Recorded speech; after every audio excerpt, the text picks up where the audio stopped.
Hello everybody. आज हम लोग डिस्कस करेंगे ज्योग्राफी का MCQs, जिसके लिए बहुत सारे बच्चे चिंतित थे। लेकिन मैं पहले ही बता रही हूँ, अगर तुम लोगों ने मन लगाकर मेरे YouTube चैनल से पढ़ा है, खुद से पढ़ा है, कहीं और पढ़ा है, स्कूल में पढ़ा है, जहाँ पे भी तुमको अच्छा बेनिफिट मिला हो, जहाँ से भी पढ़ा हो, और या फिर अगर तुमने मेरा सफल बैच का कोर्स लिया है, तो इनमें से 95% क्वेश्चंस मैंने कोर्स के अंदर डिस्कस किया है। एक दो इक्के दुक्के छूट गए होंगे, वो तो मैं हमेशा बोलती हूँ कि जो भी छूट जाएगा वो प्रीवियस ईयर सॉल्व करते समय हम लोग अपने दिमाग में याददाश्त में रख लेंगे, ठीक है। तो people who are still thinking कि मेरे पास 20 दिन है, 25 दिन है, should I join your course, भैया ज्वाइन करने के लिए एक ही बात है, please if you can watch lengthy videos and by watching lengthy videos if you want to gain, मतलब फास्ट मोड पे ही देखेंगे लेकिन सारा देखेंगे सो दैट हम हजम कर सकते हैं, only then go for my lectures. Otherwise YouTube से पढ़ सकते हो, जो भी नोट्स है मेरे उस नोट से भी पढ़ सकते हो। ओके, सो माध्यमिक 2017 के क्वेश्चन के साथ हम शुरू कर रहे हैं, ठीक है। तो ये याद रखना है तुमको एक चीज़ बड़ा सिंपल तरीके से कि यहाँ पे जो भी क्वेश्चंस आएंगे वो क्वेश्चंस तुम्हारे नॉलेज को टेस्ट करने वाले कि या तुम कितने अच्छे से पढ़ाई किए हो, इसीलिए बहुत अच्छे से इसको समझना और बहुत अच्छे से इसको आंसर करने की कोशिश करना। 2017 का क्वेश्चन है, I hope that everybody has purchased, सबने एक न एक टेस्ट पेपर ले ही रखा है जिसमें प्रीवियस ईयर्स 17 के क्वेश्चंस तो तुमको मिल ही जाएंगे। ओके, सो 17 से लेकर के 2023 तक, बीच में 2021 में एग्ज़ाम नहीं हुआ था तो उसको छोड़ देंगे, अदरवाइज़ हम लोग वहाँ तक का पूरा नॉलेज लेंगे। सबसे पहला क्वेश्चन है 2017 का MCQ क्वेश्चन है, the process by which natural agents reshape the existing landscape over the earth surface is known as. Basically पूछना ये चाहता है कि एक ऐसा प्रोसेस जिसके मदद से अर्थ सरफेस के ऊपर नेचुरल एजेंट्स काम करते हैं और उसको रीशेप करने की कोशिश करते हैं। तो बेसिकली अर्थ सरफेस है, इसके ऊपर कुछ नेचुरल एजेंट्स काम कर रहे हैं। वो नेचुरल एजेंट्स क्या है, मैंने पढ़ा रखा है, रिवर हो, ग्लेशियर हो, विंड हो, जो कि इसके ऊपर काम कर रहा है और इसको शेप देने की कोशिश कर रहा है।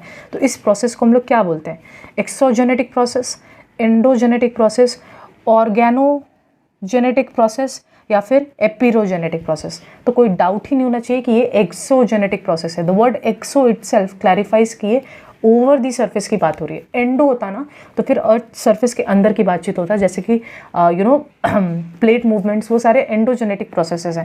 लेकिन यहाँ नेचुरल एजेंट्स अगर वर्क कर रहे हैं और अर्थ सरफेस को रीशेप करने की कोशिश कर रहे हैं, अग्रेडेशन करके, डिग्रेडेशन करके, तो हम लोग इसको एक्सोजेनेटिक प्रोसेस बोलते हैं। दूसरा, तो सेकेंड क्वेश्चन देखो, the main erosional process of river over salt dominated rock is. तो एक ऐसा पत्थर जिसमें ज़्यादातर सॉल्ट की मात्रा है, तो उसको इरोड करने के लिए कौन सा प्रोसेस यूज़ किया जाता है। तो याद रखना, सॉल्ट बहुत ही ज़्यादा सल्यूबल होता है, वो पानी में मिक्स हो सकता है। तो वो कौन सा इरोशन का प्रोसेस था जहाँ पे पानी में डिज़ोल्व होकर चीज़ें आगे बह जाती हैं, सल्यूशन का प्रोसेस था। Very correct. तो यहाँ पे option D, solution would be the correct answer. तीसरा question, the upper most layer of heterosphere is.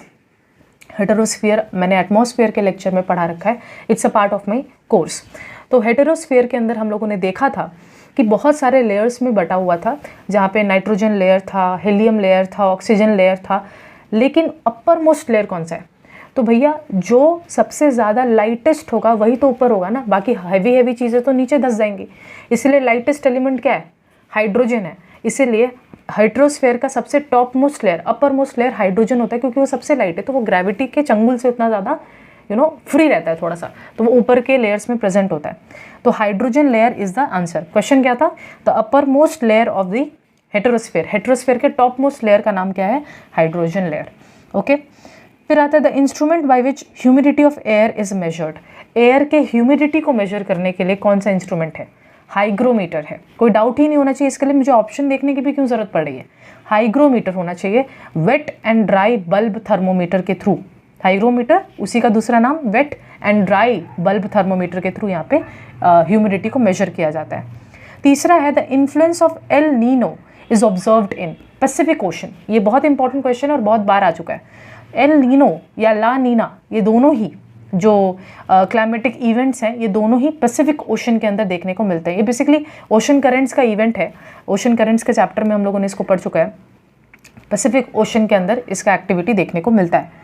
Next सवाल पूछ रहा है, when the distance between the earth and the moon becomes least the generating tide is called.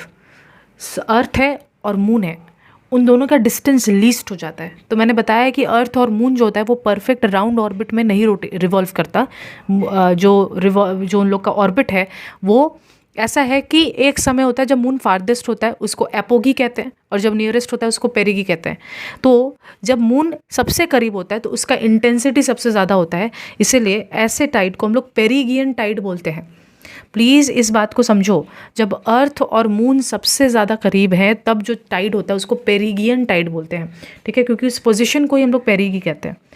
फिर बोल रहा है the 7th वाला question, the process of waste management involve. Waste management का प्रोसेस हम लोग कैसे करते हैं? ऑप्शन है रीयूज, रिसाइकल, रिड्यूस, और डी ऑप्शन है ऑल ऑफ दिस। तो ऑल ऑफ दिस सबके मदद ही लेना पड़ता है ना। जो 3 R's था, रिड्यूस, रीयूज, रिसाइकल, इन तीनों के मदद से ही हम लोग यहाँ पे वेस्ट मैनेजमेंट के प्रोसेस को कर पाते हैं, इन्वॉल्व कर पाते, बेसिकली इन्वॉल्व करता है।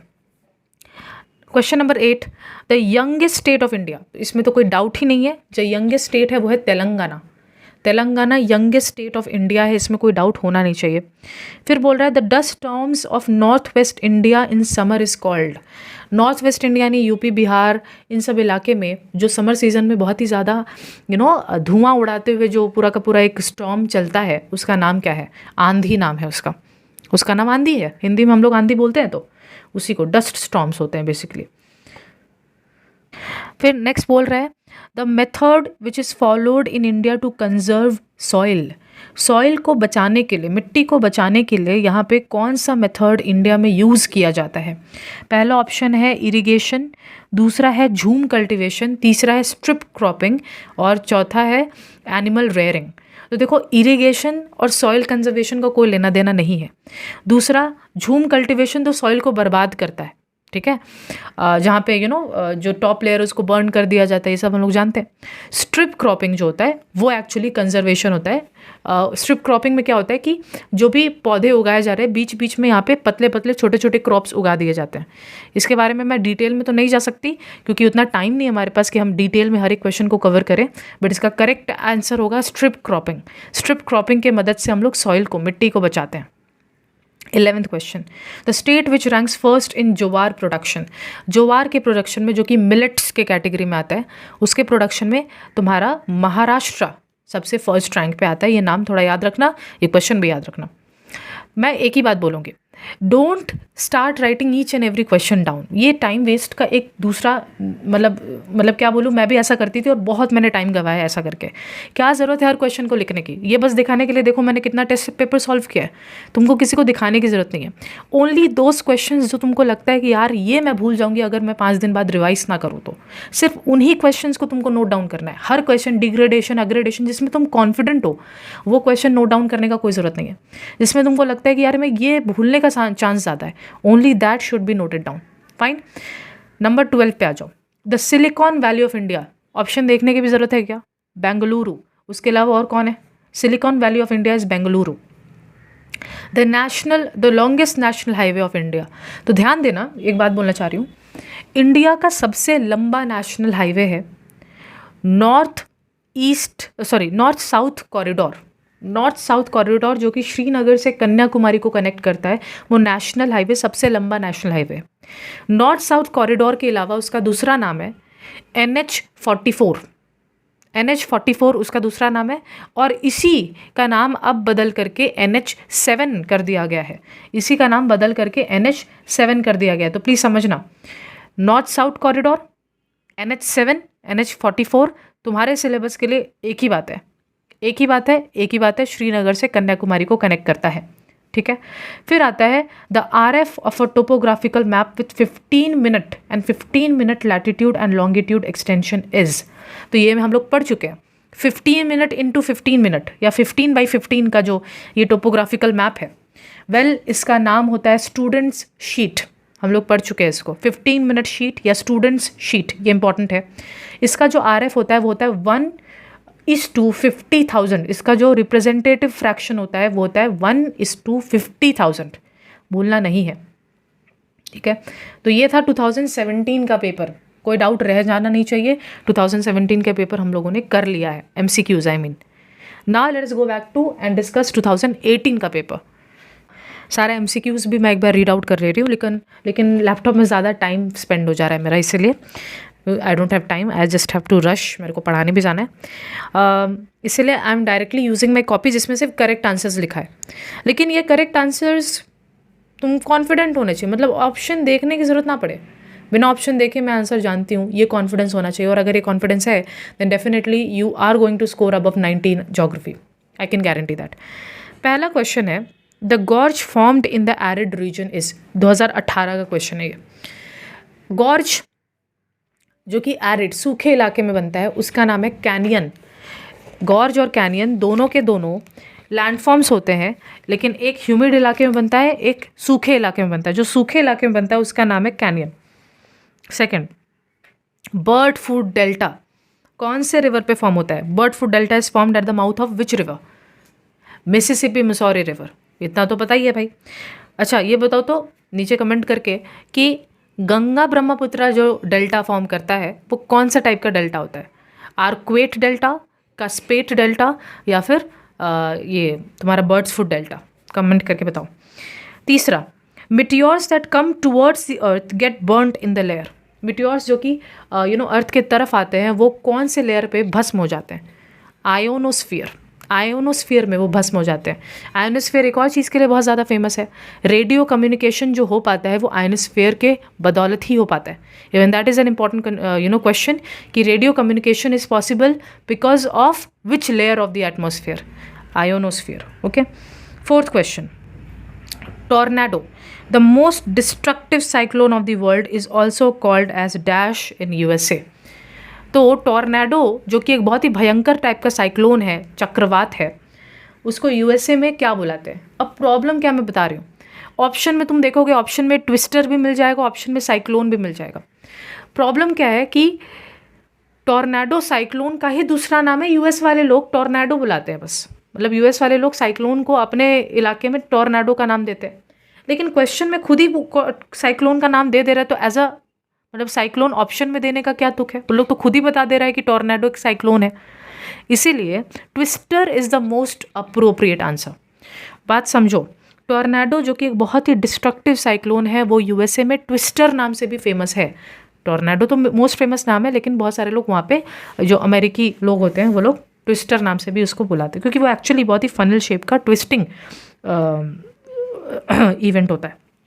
फिर बोल रहा है पांचवा, the merging of cold Labrador current and warm Gulf Stream current create dense fog and stormy weather condition along the coast of. ये तो बहुत ही फेमस क्वेश्चन है, जब मैं ओशन करंट्स करा रही थी चैप्टर के अंदर तब भी मैंने ये तुमको बताया था, मैंने डायग्रामेटिकली भी तुमको शो किया था। जब लैब्राडोर करंट और गल्फ स्ट्रीम करंट आपस में मिलते हैं तो उसके द्वारा क्रिएशन होता है कोल्ड वॉल का, ये बात हुआ था। और ये कौन से कोस्ट पे होता है? ये होता है न्यू फाउंड लैंड के कोस्ट पे, और न्यू फाउंड लैंड के ही कोस्ट पे एक बहुत ही दुनिया का सबसे बड़ा फिशिंग ग्राउंड भी है जिसको हम लोग ग्रैंड बैंक भी कहते हैं। कितना सारा क्वेश्चन मैंने बता दिया। गल्फ स्ट्रीम करंट और लैब्राडोर करंट के मर्जर से कोल्ड वॉल का क्रिएशन होता है। अब ये जो कोल्ड वॉल है ये एक्चुअली ये जो वार्म गल्फ स्ट्रीम करंट है और कोल्ड लैब्राडोर करंट है ये कहाँ पे मिलते हैं? न्यू फाउंड लैंड के कोस्ट पे। और इसके कारण जो सबसे ज़्यादा यहाँ पे सबसे बड़ा फिशिंग ग्राउंड बन पाया है वो है ग्रैंड बैंक। ये सारा बातचीत हो चुका है हम लोगों का।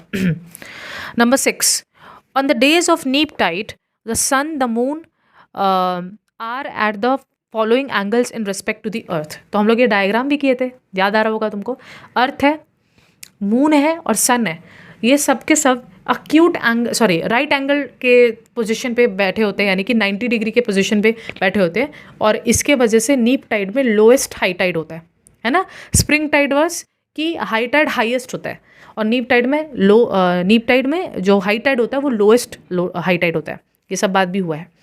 The following waste material is a non biodegradable by its nature. So यहाँ पे देख लेना क्या क्या ऑप्शंस में था। I have it in my laptop, but यहाँ पे मुझे मिल नहीं रहा है वो इमेज। तो जितने भी वेस्ट मटेरियल्स वहाँ पे मेंशन थे वो सारे के सारे नॉन बायोडिग्रेडेबल के कैटेगरी में आ रहे थे, ठीक है। फिर आता है 8 नंबर क्वेश्चन, जो कि the Telangana state was separated from. Telangana state को किस स्टेट से सेपरेट किया गया था? ये तो जीके का क्वेश्चन है। आंध्र प्रदेश के साथ सेपरेट किया गया। The plain which formed along the plains of foothills of Shivalik by deposition of small rock fragments. Shivalik था, शिवालिक के टांग पे, फुटहिल्स पे जो पेबल्स के छोटे छोटे पत्थर के टुकड़े के जो प्लेन क्रिएट हुए थे उसका नाम क्या था? छोटे छोटे पत्थर के टुकड़े के भाबर नाम था। बड़े बड़े टुकड़े जो थे वो टेराई था और जो छोटे छोटे टुकड़े हैं वो भाबर था। एक सॉल्ट लेक का एग्जाम्पल तो पैंगोंग लेक होगा उसमें से। The laterite soil found in the region of, तो जितने भी ऑप्शन हैं उनमें से जो western slope of western Ghat है वो करेक्ट ऑप्शन है। ठीक है। वीट इज अ, तो वीट एक ठंड में उगाया जाने वाला क्रॉप है, इसलिए वीट एक रबी क्रॉप के कैटेगरी में आता है। ठीक है। अब बोल रहे हैं the proposed fastest national highway which will connect Srinagar in the north with Kanyakumari in the south is called north south corridor. इसको NH44 या NH7 भी कह रहे थे, अभी थोड़ी देर पहले ही मैंने बताया। और जो सैटेलाइट जितने भी ऑप्शन है लैंड साइट वगैरह, उनमें से इंडिया के द्वारा भेजा हुआ सैटेलाइट का नाम है IRS, इंडियन रिमोट सेंसिंग उसका फुल फॉर्म है। ठीक है। तो हम लोगों ने 2017 और 2018 दोनों का MCQs कर लिया है। फिर आ जाते हैं 2019 पे। ठीक है। और ये 2019 मेरे लिए बहुत मैटर करता है क्योंकि मैंने 2019 में ही अपना पेपर लिखा था, मुझे अभी भी याद है। और इसमें से 1-2 MCQs मेरे रॉन्ग भी चले गए थे, और आज जब इसको समझती और पढ़ती मुझे लगता है क्या घटिया क्वेश्चन में मैंने रॉन्ग किया होगा। So let us talk about that. 2019 का पहला question, the process by which the height of the earth surface increases. एक ऐसा प्रोसेस जिससे हाइट इंक्रीज हो जाता है अर्थ सर्फेस का। अग्रेडेशन, ध्यान देना, ग्रेडेशन मत बोलना, क्योंकि ग्रेडेशन में अग्रेडेशन भी आता है और डिग्रेडेशन भी आता है। जब मैं पूछ रही हूँ हाइट इंक्रीज हो जाता है तो इसमें आएगा aggradation. Second, deep cracks on the surface of the mountain glaciers. Mountain glaciers पे गहरे गहरे जो क्रैक्स क्रिएट होते हैं उसको क्रेवासे या क्रेवास कहते हैं। अच्छा, annual range of temperature is minimum in, annual मतलब कि पूरे साल में ये जो वेरिएशन इन टेम्परेचर है कहाँ पे मिनिमम होता है, तो इक्वेटोरियल क्लाइमेटिक रीजन में। इक्वेटर पे लगभग पूरे साल गर्मी ही रहता है। ठीक है। बहुत ही ज़्यादा ही कम वेरिएशन होता है, मतलब तुम हाईएस्ट टेम्परेचर 40, जैसे मान लो अगर हाईएस्ट टेम्परेचर 50 गया है तो लोएस्ट टेम्परेचर 45 पे आया होगा, तो बहुत ही कम वेरिएशन देखने को मिलता है। इसलिए एनुअल एवरेज ध्यान देना, यानी कि annual range of temperature, diurnal range नहीं पूछा गया कि डेली का। एनुअल रेंज ऑफ टेम्परेचर कहाँ पे मिनिमम है? Equatorial climatic region. फिर फोर्थ पूछ रहा है cold local wind that blows in the Rhone valley. तो रोन वैली में ब्लो होने वाला जो कोल्ड विंड है, लोकल विंड है, उसका नाम क्या है? मिस्त्राल। बात किए हैं ये भी हम लोग अपने एटमॉस्फेयर के लेक्चर्स के अंदर। फिर आ जाता है number 5, the place where warm and cold ocean currents converge. थोड़ी देर पहले बताया, जहाँ पे कोल्ड और वार्म ओशन करंट कन्वर्ज होते हैं उसको कोल्ड वॉल कहते हैं। 6th, the difference between earth and moon is farthest. Earth और मून के बीच में जो डिस्टेंस है, सॉरी, वो कब सबसे ज़्यादा दूर होता है? एपोगी के पोजिशन पे। ठीक है। अच्छा, अर्थ और सन के बीच में जब डिस्टेंस फारदेस्ट होता है उसको क्या बोलते हैं? Aphelion. Yes. In human body contaminated water में कॉज। तो बहुत सारे ऑप्शंस थे, उनमें से मुझे नहीं पता ऑप्शंस क्या क्या थे, आई हैव नॉट रिटन दोस, लेकिन कंटामिनेटेड वाटर से डायरिया हो सकता है, भाई पेट खराब हो सकता है, सिंपल बात है। The main base of state reorganisation in India. State जब रीऑर्गेनाइज हो रहे थे, हिस्ट्री चैप्टर 8 में भी पढ़ा है, तो लिंग्विस्टिक बेसिस पे हो रहे थे, लैंग्वेज के बेसिस पे हो रहे थे। रिवर गंगा के सोर्स का नाम क्या है? Gangotri glacier. Number 10 question, in India the largest MRVP, सबसे बड़ा MRVP प्रोजेक्ट कौन सा है? Bhakra Nangal. Bhakra Nangal is the largest MRVP project, multipurpose river valley project. ध्यान देना, oldest MRVP Damodar valley project है, लेकिन लार्जेस्ट सतलज रिवर के ऊपर सिचुएटेड ये भाखरा नंगल डैम्स जो है वो लार्जेस्ट MRVP प्रोजेक्ट के अंदर आते हैं। 11th, the state which ranks first in production of rice per hectare. Rice per hectare में कौन सा स्टेट हाईएस्ट प्रोडक्शन करता है? वेस्ट बंगाल। वेस्ट बंगाल राइस के क्षेत्र में उसका और कोई कंपटीशन नहीं है भाई, वेस्ट बंगाल में राइस सबसे ज़्यादा उगता है। The required raw material in iron and steel include. तो मुझे नहीं पता कि ऑप्शंस में क्या था, लेकिन इसका करेक्ट आंसर होगा ऑल ऑफ दीज। एक बार चेक कर लेना क्या क्या ऑप्शन है, वहाँ पे ऑल ऑफ दीज होगा। 13, according to 2011 census the number of metropolis in India. This is important. 2011 के सेंसस के हिसाब से कितने मेट्रोपोलिस इंडिया में मौजूद हैं 11 सेंसस के हिसाब से? तो 53 याद रखो। The longitude and latitudinal extension of million sheet 4 degree by 4 degree, 4 degree longitude 4 degree latitude, इस हिसाब से डिवीजन किया गया है। 4 डिग्री ग्रिड्स में डिवाइड किया गया है। Okay, I hope this is also clear.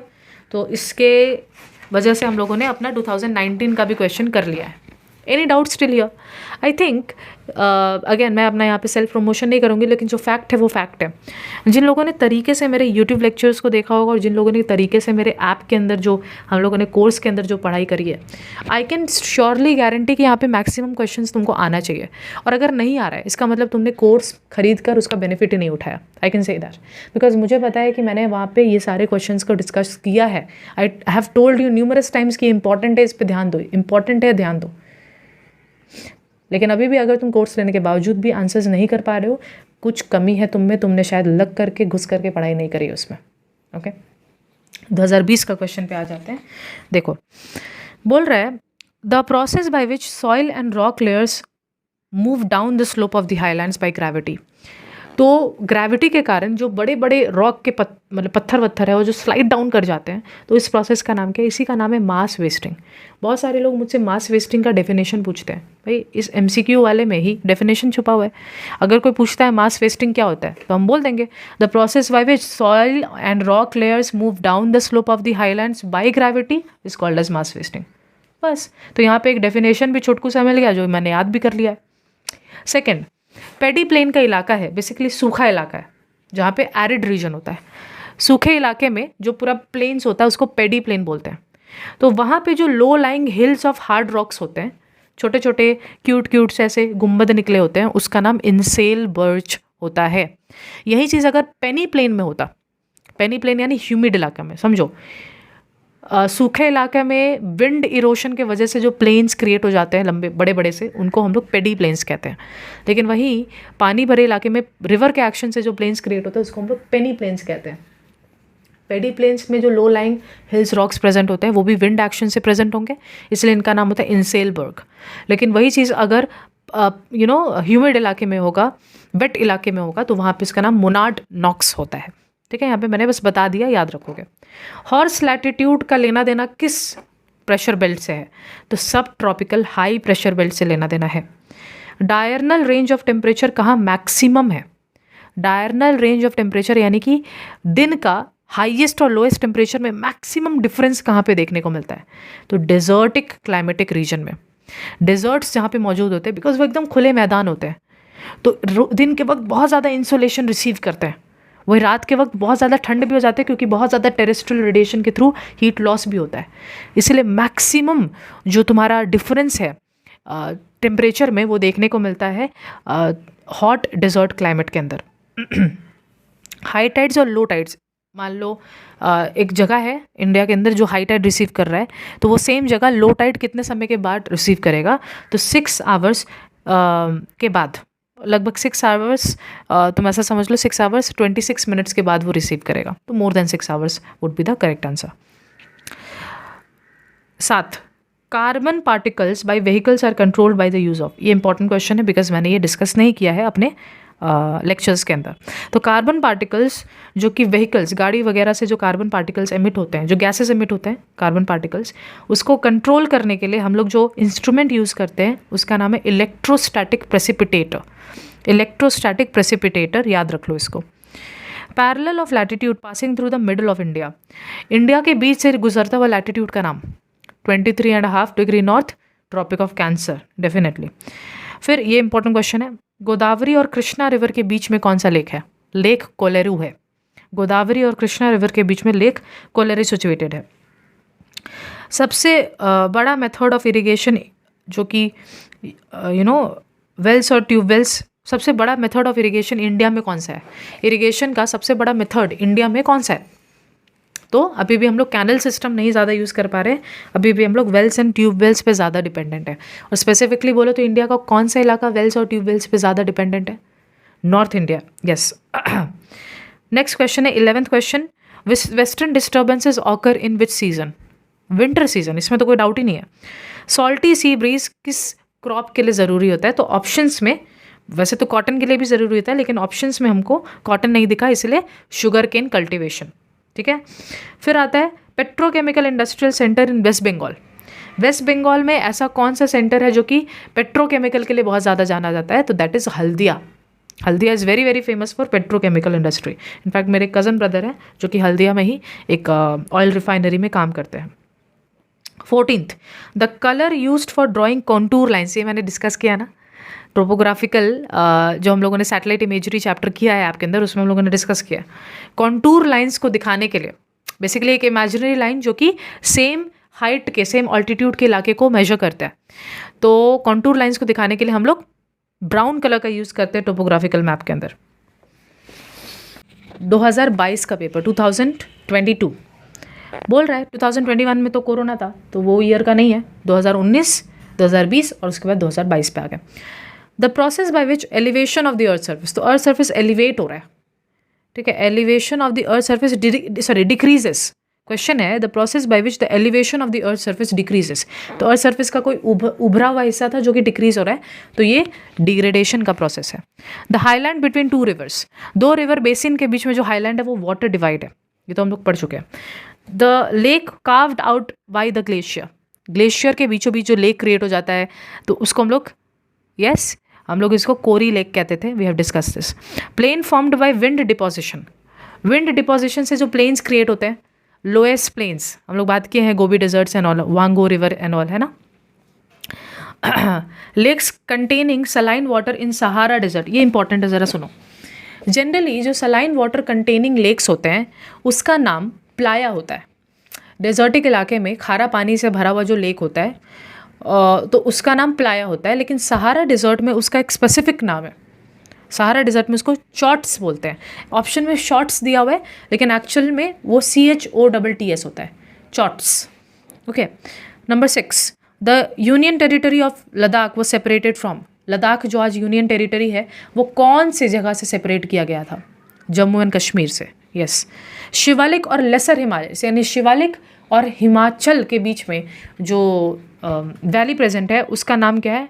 Doon valley. बहुत सारे दून्स हैं ना, हम लोग बात किए हुए हैं, देहरादून, बहुत सारे और भी दून्स हैं। The largest river valley project, Bhakra Nangal project, yes, Sutlej river पे। बर्स्ट ऑफ मानसून कौन सा इलाका पहली बार रिसीव करता है? तो केरला, बिकॉज एकदम कॉर्नर में सिचुएटेड है, तो जैसे ही मानसून घुसता है तो सबसे पहले केरला में बारिश आता है, इसीलिए बर्स्ट ऑफ मानसून एक्सपीरियंस करता है केरला। चंदन ट्रीज कौन से रीजन में मिलते हैं? तो ट्रॉपिकल डेसिडुअस फॉरेस्ट वेजिटेशन में मिलते हैं। ट्रॉपिकल डेसिडुअस वेजिटेशन के अंदर चंदन ट्रीज देखने को मिलता है। सेंट्रल कॉफी रिसर्च इंस्टीट्यूट, ये तो भाई याद हो जाना चाहिए, चिकमागलूर, कर्नाटका में। Most important centre of IT industry, information technology industry के लिए वेस्ट बंगाल के अंदर कौन सा सेंटर बहुत फेमस है? तो उसका नाम है sector V salt lake. Sector V salt lake जो है, सेक्टर 5 बोलूँगी रादर, सेक्टर 5 सॉल्ट लेक जो है वो बहुत ज़्यादा फेमस है फॉर तुम्हारा IT इंडस्ट्री। 13th क्वेश्चन है, इंडियन सेंसस के हिसाब से एक अर्बन इलाके में मिनिमम पॉपुलेशन कितना होना चाहिए? इंडियन सेंसस के हिसाब से एक अर्बन इलाके में मिनिमम 5000 का पॉपुलेशन होना चाहिए, मिनिमम, मैक्सिमम कितना भी, मिनिमम 5000। और biggest port city of India, India का सबसे बड़ा पोर्ट। अब एक बात बोलना चाहूँगी, अगर क्वेश्चन आता है बड़ा पोर्ट, बिजीएस्ट पोर्ट, इंडिया का सबसे ज़्यादा बिजीएस्ट पोर्ट या इंडिया का सबसे बड़ा पोर्ट, तो आंसर होगा मुंबई पोर्ट, ठीक है। और मुंबई से रिलेटेड एक और क्वेश्चन है, मुंबई को हम लोग फिनेंशियल कैपिटल ऑफ इंडिया भी कहते हैं क्योंकि मुंबई से ही ज़्यादा पैसा जनरेट होता है, तो इसलिए मुंबई को फिनेंशियल कैपिटल ऑफ इंडिया भी कहते हैं, ये भी याद रखना है, ठीक है। 2023 का क्वेश्चन डिस्कस कर लेते हैं, MCQs। पहला नंबर, the process by which all the unevenness of the earth surface are removed by bringing them to almost level और इवन सर्फेस। तो जितना भी अनइवन सर्फेस है, यानी अगर कुछ गहराई है तो उसको भर देना, ऊंचाई उसको दबा देना, तो जितना भी अनइवन सर्फेस है उसको सेम लेवल पे लाने के लिए और कौन सा प्रोसेस यूज़ होता है? तो दैट इज़ ग्रेडेशन का प्रोसेस। अब बोल रहा है the process by which sands from the desert surface are lifted and swept away by wind. तो सैंड जो है बिल्कुल यहाँ पे बहाते हुए लेके चला जाता है, उस प्रोसेस का नाम क्या है? डिफ्लेशन नाम है। The mean air pressure at sea level, mean का मतलब होता है एवरेज, तो सी लेवल पे एवरेज एयर प्रेशर कितना है? 1013.25 millibars, 1013.25 to 5 millibars. Okay, equatorial climatic region में रेनफॉल पूरे साल होता है, 4 o'clock रेनफॉल होता है, कन्वेक्शनल रेनफॉल भी कहते हैं इसको। The effect of El Nino is observed in, तो बात ही कर चुके हैं ऑलरेडी, पैसिफिक ओशन में। प्राइमरी और सेकेंडरी टाइड के बीच में डिफरेंस कितना होता है? तो प्राइमरी टाइड एक जगह पे और वापस से सेकेंडरी टाइड उसी जगह पे, तो डिफरेंस होता है 12 घंटा 26 मिनट्स का ऑलमोस्ट। तो 12 घंटा 26 मिनट्स। फिर आता है the poisonous waste from following, तो जितने भी ऑप्शंस हैं उनमें से सबसे जहरीला वेस्ट था मर्क्यूरी। ठीक है, देख लेना एक बार ऑप्शंस क्या क्या था। At present there total number of states, India में एट प्रेजेंट 28 स्टेट्स है, 28 स्टेट्स है। Highest plateau of India is Ladakh plateau. Ladakh plateau India का हाईएस्ट प्लेटो और इंडिया का कोल्डेस्ट प्लेटो भी वही है, ये थोड़ा याद रखना। ओके, रिवर गंगा और यमुना जहाँ पे मिलते हैं, number 10 the Confluence of river Ganga and river Yamuna. तो रिवर गंगा और रिवर यमुना जहाँ मिलते हैं उसको हम लोग इलाहाबाद या प्रयागराज भी कहते हैं।